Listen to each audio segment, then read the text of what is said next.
Nous venons de faire une rencontre. Nous avons entendu les mesures adoptées par les chefs d'État de la CEDEAO. Nous avons bien compris l'importance de cette réaction pour notre pays. En réalité, il s'agit de nous mettre sous embargo. Mais nous disons aux responsables des États de la CEDEAO, les responsables politiques, les présidents, les chefs d'État, qu'ils doivent lire la Charte africaine des droits de l'homme et des peuples. Les peuples africains ont des droits. Et que le protocole additionnel du 21 décembre 2001 sur la bonne gouvernance et la démocratie vise plutôt à conforter une gouvernance dans l'intérêt des peuples et non contre les peuples. Dans la situation du Mali, la CEDEAO a été bien informée de toute la faillite du système politique, administratif et de gouvernance qu'il y avait sous M. Ibrahim Boubacar Keïta. Nous leur avons fait toucher du doigt que ce monsieur, bien que venant après Amadou Toumani Touré, dont la CEDEAO a acté et presque provoqué la démission, c'est la CEDEAO qui a dit à Tété de démissionner. Eh bien, ATT a laissé une Assemblée nationale en règle avec nos lois. D'où d'ailleurs la possibilité que la CEDEAO a eu de nommer M. Dioncounda Traoré, à l'époque président par intérim. Toutes nos institutions étaient en place et aucune règle n'avait été violée par rapport à notre constitution. Alors, ils ont accepté que ce président-là démissionne. Maintenant, on n'accepte pas la démission de M. Ibrahim Boubacar Keïta. Il y a deux poids, il y a deux mesures. Mais en réalité, peut-être que la situation propre des chefs d'État, chacun dans son pays, n'était plus la même. Ça a changé. M. Alassane Ouattara n'avait pas encore 10 ans, il ne voulait pas d'un troisième mandat. M. Alpha Condé n'avait pas encore 10 ans, il ne voulait pas d'un troisième mandat. M. Youssouphi venait d'arriver, il n'était pas en train de terminer son... Bon, moi je vois qu'il y a comme, j'allais dire, une interprétation non pas téléologique des textes de la CEDEAO, mais une interprétation littérale, ce que nous appelons en droit l'interprétation la plus pauvre et la plus caractéristique de la restriction qu'on veut mettre dans l'interprétation et la compréhension des choses. Donc quand on dit cela, je voudrais dire que la CEDEAO n'a pas dans ses textes non plus aucune disposition de sanction des peuples. Pourquoi elle ne l'a pas? Parce que les peuples sont souverains. Les peuples sont souverains. Par contre, la CEDEAO a, en l'article 45 de ce protocole additionnel, la possibilité de sanctionner les gouvernements qui n'arrivent pas à faire la bonne gouvernance.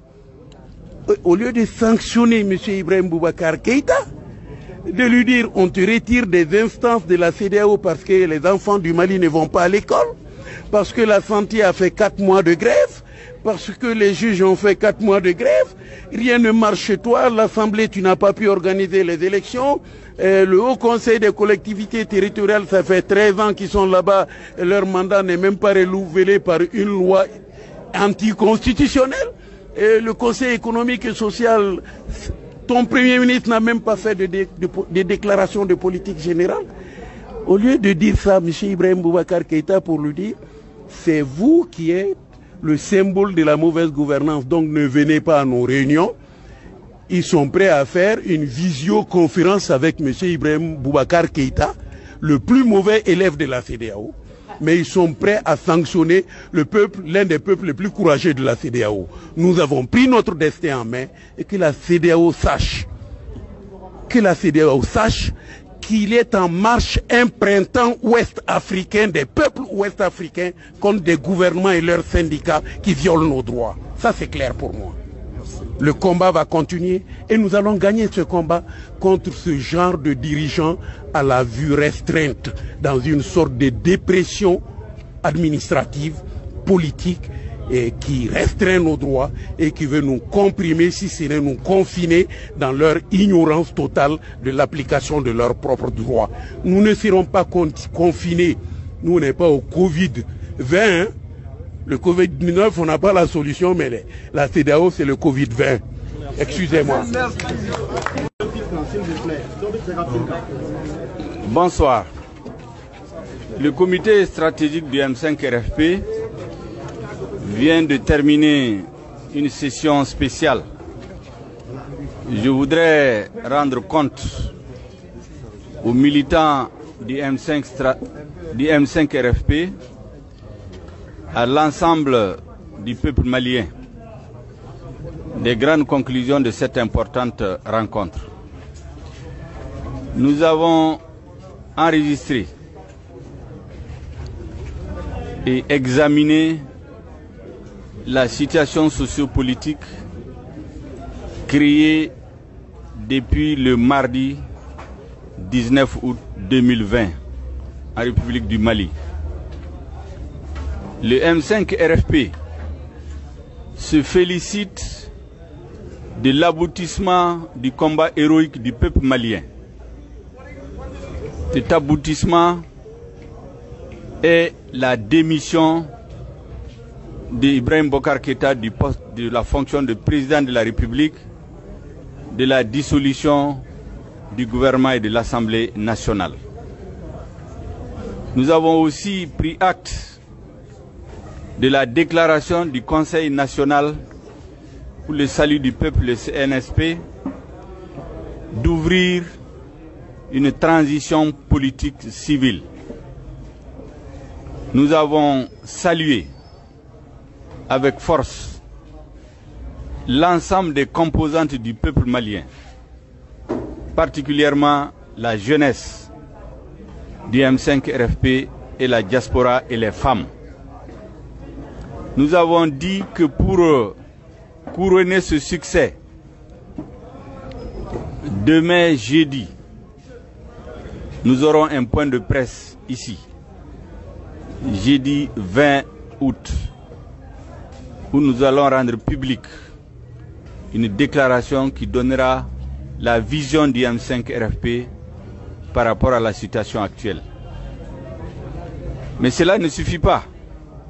Nous avons décidé d'organiser un grand rassemblement patriotique à la place de l'indépendance le vendredi 21 août 2020 et sur l'ensemble du territoire national pour fêter la victoire du peuple malien, pour remercier le peuple malien dans toutes ses composantes, les jeunes, les femmes, la diaspora, tous ceux qui se sont joints à ce vaste mouvement populaire depuis des mois.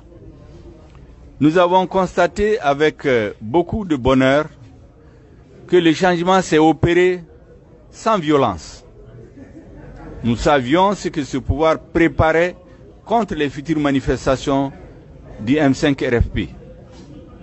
Et c'est pour cela que ce qui s'est passé, le changement en douceur, nous a été d'un point positif pour l'avenir de notre pays. Nous avons aussi dit que la communauté internationale doit avoir une attention particulière par rapport au peuple malien. Et la mobilisation du vendredi 21 août doit donner la preuve que le peuple adhère à ce changement.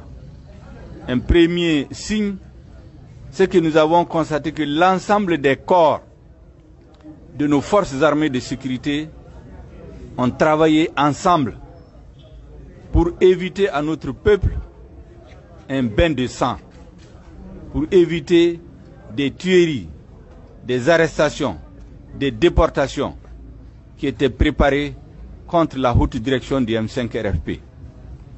Notre peuple va se retrouver, va se réconcilier, va redéfinir les conditions d'une reconstruction de notre pays. Cela se fera avec l'ensemble des forces politiques, sociales. Le M5 RFP attend, dans les heures et les jours qui viennent, des discussions approfondies sur les conditions de mise en place de la transition civile qui a été annoncée par le CNSP. Voilà les grandes annonces que je peux vous dire, en attendant qu'on puisse développer tout cela dans le meeting le 21 août 2020. Merci bien.